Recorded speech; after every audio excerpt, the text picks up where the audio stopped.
planting, planted 무엇을 써야 할까요? 영어 문장을 말하고 쓰고 문제를 풀 때 보는 즉시 알 수 있으면 좋겠죠? 지금부터 그 방법을 한번 알아보겠습니다.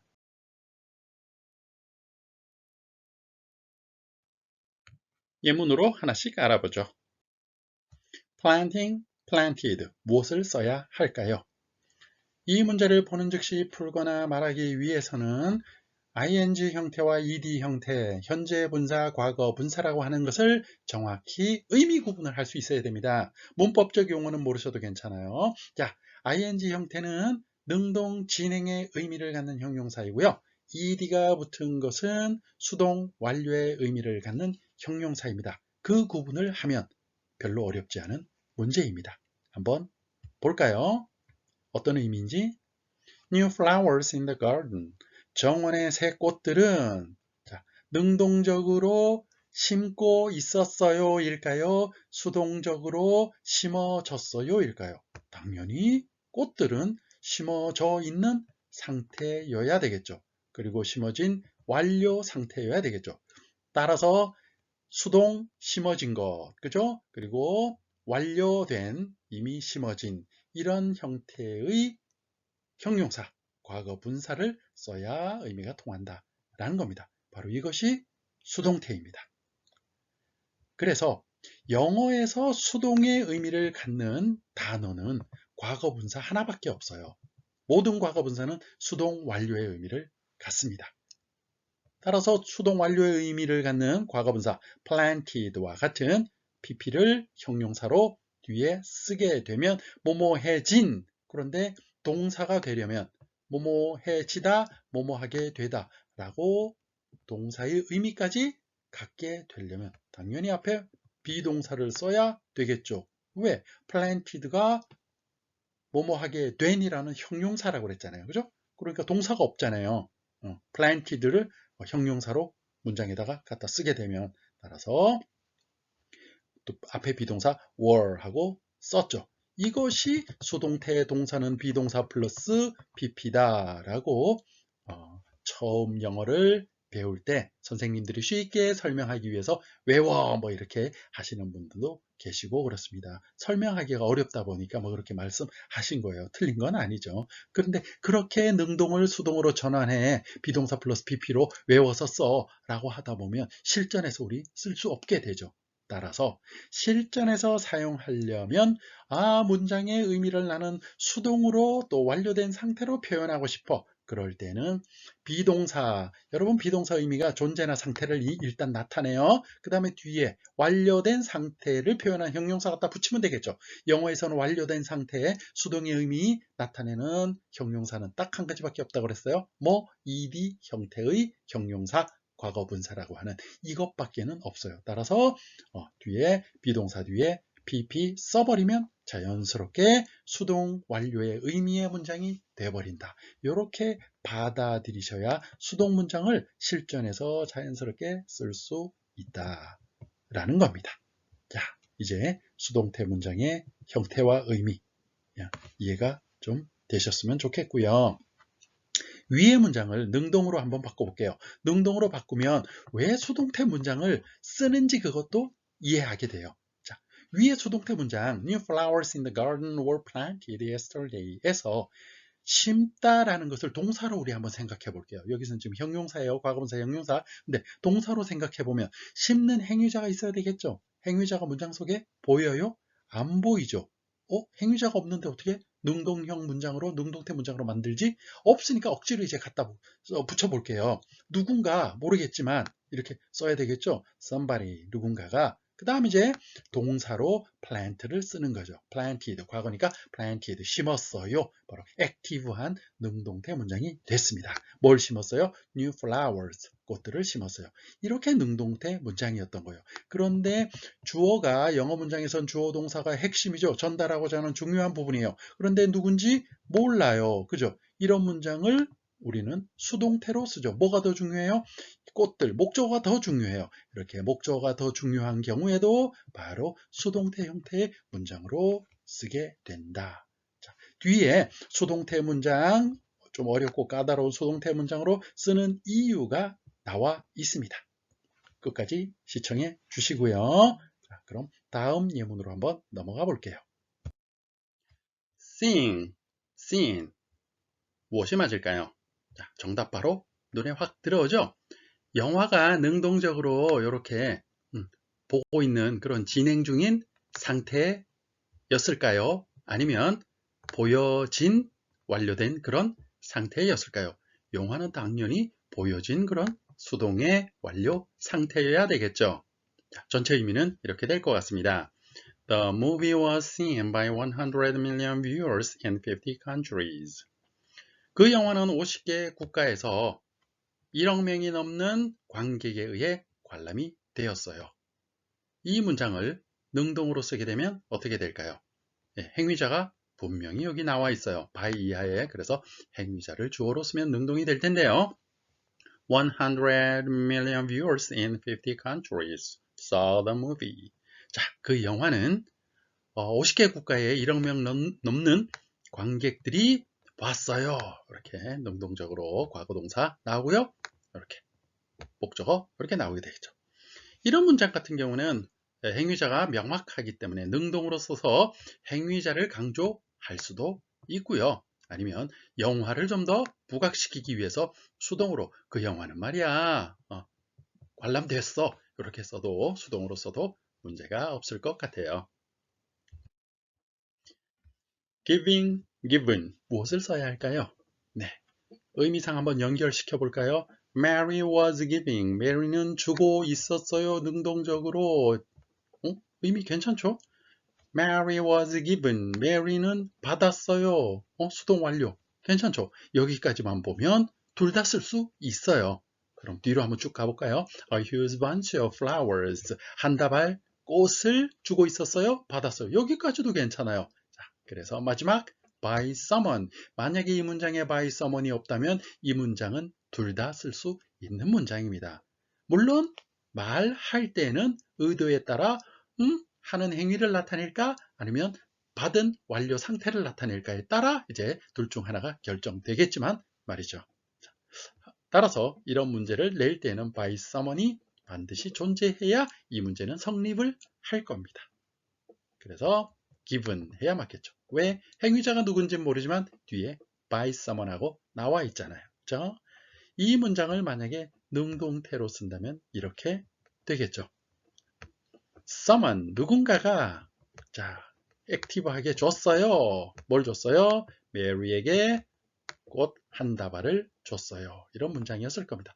그런데 이걸 수동태로 쓰는 게 더 나아요. 이 문장 같은 경우에는 둘 다 괜찮지만 왜 그럴까요? 주어가 누군지 불분명하죠. 이런 경우에는 그냥 메리가 받았어요 하고 메리를 강조해서 쓰면 된다. 이런 얘기가 됩니다. 자, 수동태 쓰는 것 어렵지 않죠? 어떻게 쓰면 된다고요? 네, Mary 하고 주어를 먼저 던져요. 그런 다음 능동으로 말하고 싶으면 동작 동사를 그냥 쓰면 되는 거예요. 줬다, gave 쓰면 되죠.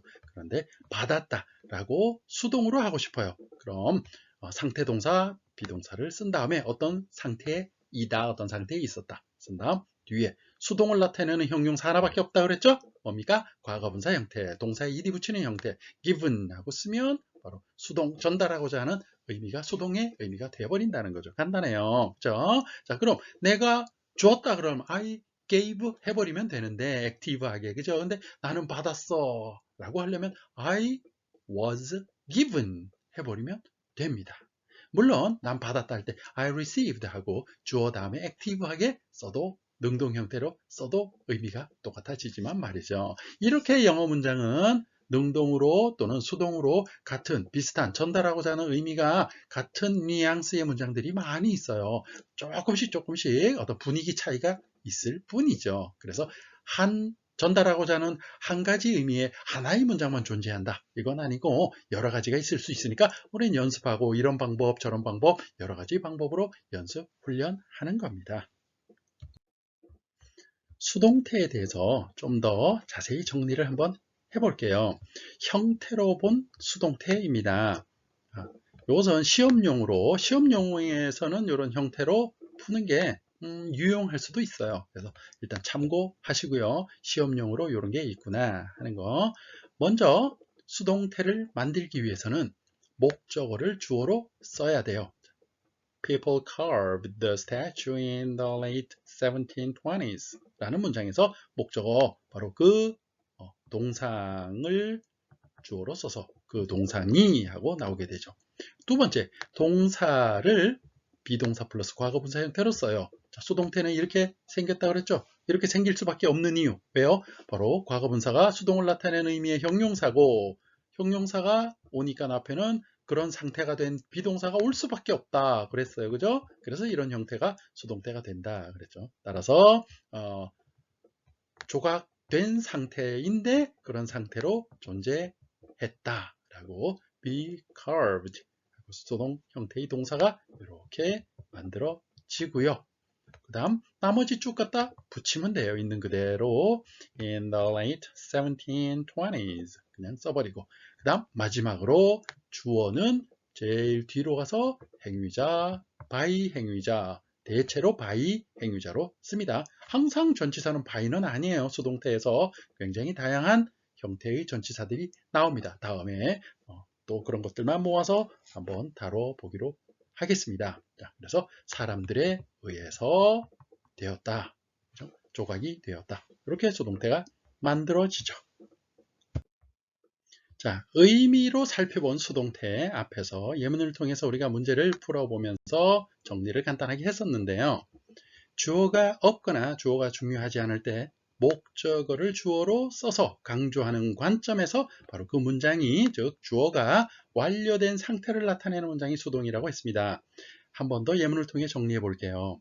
자, 그는 라디오 방송에서 사용하기 위해 그 희극을 썼다라는 문장을 능동형으로 쓰면 그는 액티브하게 능동적으로 썼죠. He wrote the play for radio. 그가 라디오 방송을 위해서 바로 그 희극을 작성을 했어요. 자, 그런데 그가 중요한 것이 아니라 바로 그 희극, 그 극본이 중요하다고 희극을 중심으로 강조하는 관점에서 문장을 쓰면 이렇게 되겠죠. 그 희극은 라디오 방송을 위해서 작성됐어요. 그에 의해서 이런 의미가 되겠죠. 그렇다면 목적으로 바로 그 희극은 하고 주어를 던지면서 문장을 쓰거나 말해야 될 거예요. 그럼 그 희극은 어떤 상태였어 하고 상태 동사 비동사를 쓴 다음에 작성된 상태를 말해야 되잖아요. 따라서 written 하고 쓰게 된다. 이게 바로 의미상으로 바라본 수동태의 형태입니다. 이것이 중요한 관점이에요. 그래서 the play was written for radio 이렇게 되는 거죠.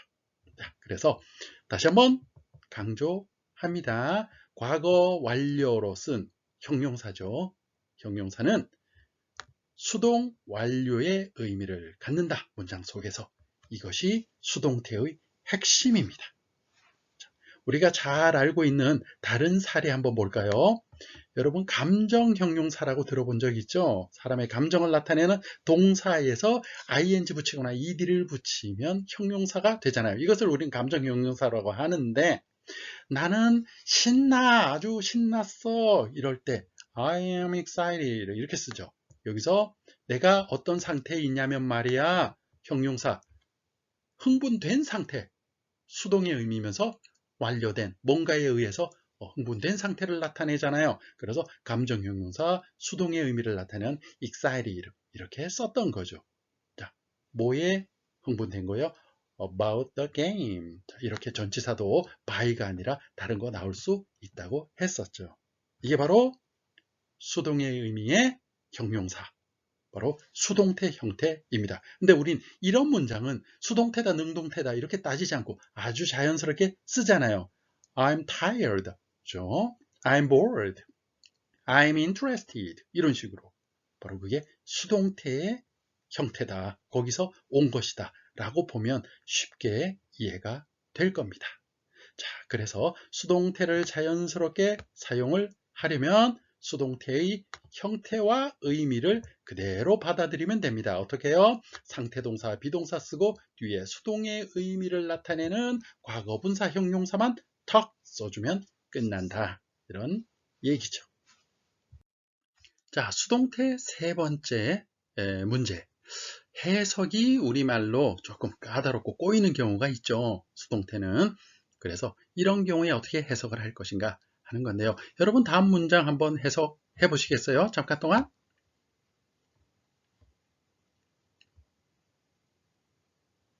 네, 해석이 조금 꼬이시는 분들은 도움이 됐으면 좋겠습니다. 잘 되시는 분들은 상관없고요. 자, 완료된 상태로 한번 해석해 보는 거예요. 뭘 기준으로? 네, 상태 동사 was를 기준으로. was가 뭐예요? 어떤 상태로 있었다라는 뜻이죠. 그래서 잘못된 행동으로 적발된 어떤 아이든 어떤 상태로 있게 됐어요? 어떤 상태로 있어요? 서 있는 상태로 있었어요. 서 있게 했다는 거죠. 어디에? 교실 앞에. 자, 완료 상태로 해석을 이렇게 해볼 수 있고요. 두 번째, 능동태로 생각하고 해석할 수도 있어요. 자, 능동태로 생각하고 해석한다는 것은 주어, 행위자를 앞에 놔야 되는데 여기 행위자 없죠? 그래서 교실 앞에 서 있게 하는 건 보통 선생님이죠. 그래서 뭐 somebody 이렇게 주어로 갖다 놔도 되는데 선생님을 한번 호출을 해서 해석을 해보겠습니다. 자, 선생님은 그다음 동사 뭐예요? 액티브하게 동사 나와야죠. 바로 이렇게 그냥 나오는 거예요. made를 과거분사로 안 보고 이제 동사로 봐야 되겠죠. 능동인 경우에 그렇죠? 그래서 자, 하게 했어요. 어떻게 하게 했어요? 서 있게 했어요. 이렇게 되는 거예요. 선생님은 서 있게 했어요. 그런데 수동태의 주어는 능동태에 뭐가 된다고요? 목적어에서 강조하기 위해서 앞으로 나온 게 수동태라고 그랬잖아요. 따라서 적발된 잘못된 행동으로 적발된 아이들이 서 있도록 했어요. 선생님이 어디에? 교실 앞에. 능동태로 하니까 아주 자연스럽죠. 이렇게 해볼 수 있다는 겁니다. 수동태의 기본 정리 네 번째, 비동사 플러스 과거분사가 반드시 수동태일까요? 그렇지 않습니다. 그렇지 않은 경우도 있어요. 그래서 앞에서 비동사 플러스 과거분사가 수동태다. 이렇게 외우거나 받아들이지 말고 비동사는 상태를 나타내는데 뒤에 오는 과거분사, 형용사가 수동 완료의 의미가 있기 때문에 그런 수동 완료된 상태에 있다, 완료된 상태에 있었다라고 만들어지는 것이 받아들이는 것이 자연스럽고 쓰고 말하기 쉽고 수동태를 이해하는 방법이다 라고 말씀을 드렸어요. 그런 맥락에서 He's gone 이 문장을 한번 보세요. 그럼 그는 어떤 상태에 있어요? 가버린 상태에 있는 거죠. 그럼 이거 수동인가요? 아니에요. 그냥 가버린 완료된 가는 것이 완료된 상태에 있다는 그 뜻으로 그냥 끝이죠. 수동이 아닙니다. 이렇게 과거 분사는 수동의 뜻도 있지만 완료의 뜻만 갖는 경우도 있다. 그럼 어떤 경우에는 이렇게 PP를 썼는데 완료의 뜻만 있고 수동의 뜻은 없을까요? 바로 자동사입니다. 자동사는 목적어를 쓰지 않는 동사를 자동사라고 하죠. 자동사는 목적어 없이 문장의 의미가 전달되는 경우 이것을 우리는 자동사라고 합니다. 동사가 자동사냐 타동사냐 완벽하게 구분되는 경우 별로 없어요. 자동사로 썼다가 타동사로 썼다가 이렇게 되는 경우죠. 그래서 자동사로 목적어 필요 없이 의미 전달이 되는 경우 우리는 이런 동사를 자동사라고 하는데 go 같은 동사는 뭐 이건 그냥 빼도 박도 못하고 자동사예요. 목적어 뒤에 안 씁니다. 그죠? 그래서 이건 그냥 그 자체로 자동사이기 때문에 완료 상태만 나타낸다. 뭐가? 과거 분사가 go, went, gone 하면 gone은 가버렸다, 가버린, 없어진, 지금은 여기에 존재하지 않는 가버린 것이 완료된 이런 의미만 갖고 있게 된다는 겁니다. 자, 그래서 비동사 플러스 과거분사 PP는 반드시 수동은 아니다 라는 것을 이해하셨으면 좋겠어요. 이 정도 이해하시면 수동태를 완벽하게 기본을 여러분 이해하신 겁니다. 자, 마지막으로 수동태를 왜 쓸까요? 하는 이유 한번 정리를 해봤습니다. 주어가 없는 경우 당연히 주어가 없으니까 수동태 행위자가 없는데 어떻게 능동으로 쓰겠어요? 그죠? 그래서 수동태로 쓰는 경우가 많고 주어가 불분명한 경우, 뭐 없는 경우나 불분명한 경우나 다 비슷비슷한데요. 그 다음 객관성을 표현하기 위해서는 누가 했다 이거보다는 어떤 일이 발생했다 이렇게 하는 게 좋겠죠. 어떻게 만들어졌다, 어떻게 뭐 일어났다. 이런 식으로. 그죠? 그 다음, 책임 소재를 모호하게. 책임의 소재가 발생할 경우에는 주체를 두면 그 주체가 책임이 생겨버리잖아요. 이럴 경우에 또 수동태로 쓰고요. 수식어가 붙어서 주어가 길어졌어요. 그럼 문장이 또 균형이 안 맞죠? 이런 경우에도 목적어가 짧으면 앞으로 갖다 놓고 뒤에 갖다 주어를 붙이는 경우 있습니다. 그 다음, 그냥 중심을, 주어를 뒤로 이동시켜서 주체가 궁금해지도록 나중에 얘기하고 싶을 때 이런 경우에도 수동태 쓸 수 있겠죠. 이런 수동태를 쓰는 이유, 구체적인 사례와 그 내용들은 추후에 별도 동영상으로 정리하도록 하겠습니다. 오늘 수동태 기초 정리는 여기까지고요. 다음은 어떤 10초가 기다릴까요? 기대하세요.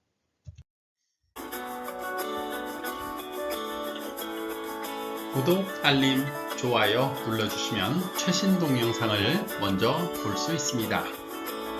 여러분의 열정을 응원합니다. 감사합니다.